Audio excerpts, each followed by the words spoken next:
Monsieur Chocolat, titled simply Chocolat in France, where it was made, is a beguiling reminder of the ways in which comedy developed in the 20th century. The comedians who historically performed as jesters in royal courts, and later on stage in the plays where comic characters provided relief from the drama, were by the end of the 19th century mostly to be found in circuses and vaudeville. And it was from these sources that eventually many clowns became the bastions of silent screen comedy. People like Buster Keaton, Harold Lloyd, and of course Charlie Chaplin. This accomplished French film deals with the rise and fall of the first black clown, Raphael Padilla, Omar Sy. But for me, it was notable for the performance of James Thierry, who plays Tony Grice, aka Foot-It, the white clown whose partnership with Padilla's Monsieur Chocolat made them both famous. Thierry's first appearance in the film is an audition scene in which he's trying to impress Delvaux, the owner of a small, struggling circus.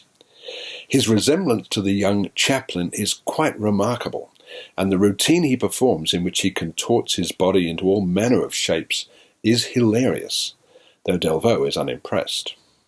But only after I saw the film did I discover that Thierry is in fact the grandson of the great Charlie. It's somehow wonderful that the most beloved comedian of the 20th century lives on in the work of his descendant.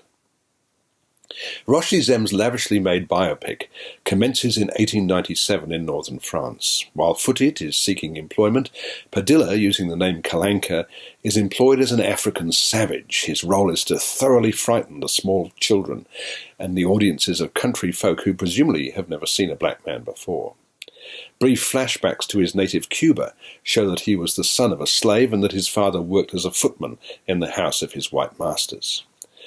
When Foot-It suggests they become partners and perform a white-black comedy act together, Padilla is reluctant at first, but the early tentative routines, mostly involving Foot-It chasing Chocolat, as he's now called, around the ring, strike a chord with audiences so that even the grumpy Delvaux is impressed.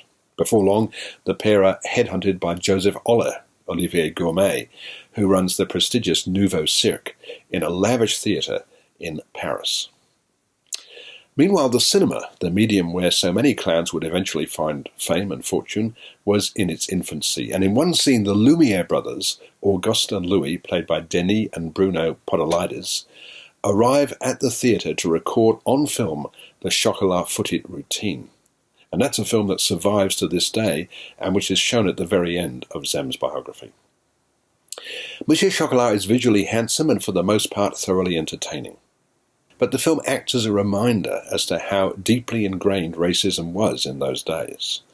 The bigotry that has Chocolat frequently depicted on posters as an ape is distressing, but a reminder as to how far things have progressed in the 100 years since the death of this pioneering comedian. I'm giving the film 4 stars.